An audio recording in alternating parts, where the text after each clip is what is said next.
Welcome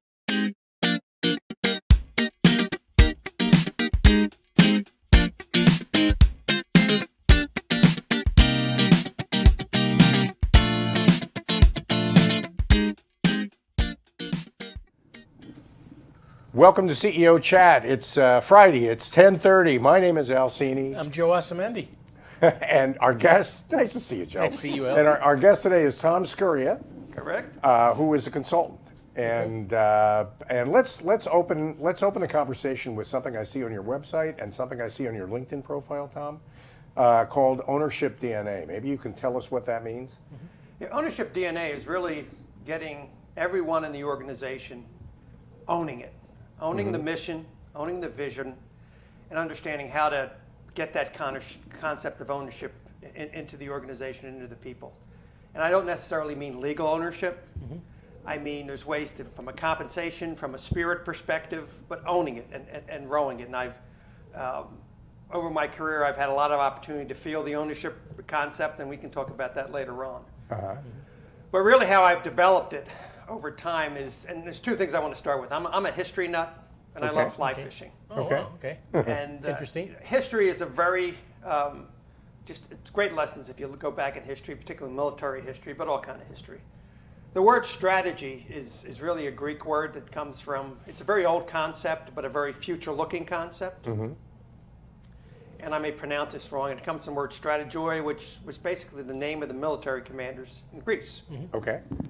So if you go throughout history, and keep in mind as I go through this what strategy means, but strategy really means, setting a direction, creating a plan, executing the plan, refining it so you're doing it at an optimal level, resources, people, effectively, cost effectively.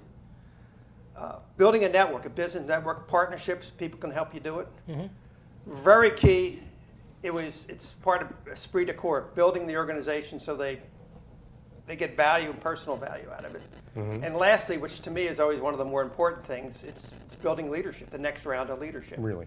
So that's kind of the history, Pete. And if you go back in history and look at the great generals, military, Pericles, Themistocles, you've got Philip I, Alexander the Great, you've got Caesar, Pompey, you've got Charlemagne, you've got Genghis Khan of all people, strangely as it may sound. One of my favorite people from history. I love Genghis. You got Washington, you have Napoleon,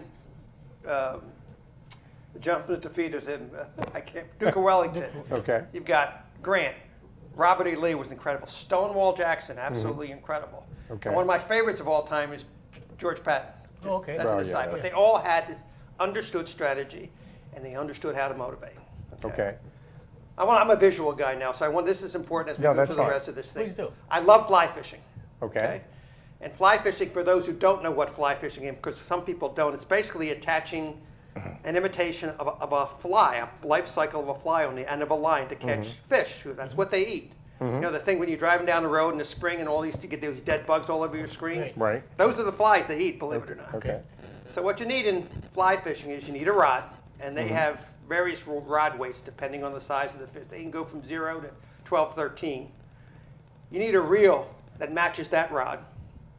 You need a fly line, which I usually fish with a 5-weight, so my reel's a 5-weight, my line's a 5-weight. Okay. Attached to the end of that is 6 to 9 feet of a tippet, which is effectively a 5Xer ties to that. Okay. And you have the fly. So now you got the equipment. Okay. And you see this great thing where they go, beautiful casting on a river runs through it, they cast and they throw it in there, and it kind of flops down nicely. The last piece, well, I take this back. Before that, you're actually looking at the stream. Okay. Because there are certain places in the stream where fish are more likely to hold, behind boulders or in deep pools. So you're reading the market, so to speak. So you cast this thing out there. Presentation is everything. It drops on the line. You got the drag, how it goes to the stream has got to be perfect. If you do it right, what I just went through, you coordinated all this, you will catch more fish than you can ever imagine. Screw it up a little bit, and you're going to have a bad day. Going to have a problem. So I want you to keep that whole alignment concept. All right, no, that's cool. Now going back to strategy and ownership DNA. And again, over my career, I've had the experience to experience actual legal ownership of things and being exposed and at risk for a lot of things. But my concept is very simple. To go in and how we help companies is go in and say, look at let's start with your strategy. I want to go to the trusted advisor level or CEO level. Okay. What would you do if you could increase sales 40, 50%? Would you add new product lines? Would you build a new plant? Would you bolster the organization? Would you send your kids to college, or would you, go on great vacations? It's this whole wants needs kind of thing, which is really important to these people. So why can't you? Why can't you do it? And what happens in a lot of companies is there's a problem with the vision. The people don't get the vision. You got a clash of cultures within the organization. By that I mean the silos. You get to a certain size and you start to have marketing, operations, finance, HR, who are probably more motivated up their silos. In their silos. Than they are versus the mission or the vision of the company. So it's part of strategy is figuring that out initially. So, why aren't those things happening? And they could be happening for a lot of reasons. As I say, nobody sees the vision correctly. We've got a clash of silos. Right. Cost structure is wrong. Or marketing. We're not fishing in the right part of the stream. Okay. We're not casting into the market where most of the fish are, and you have the high hit rate.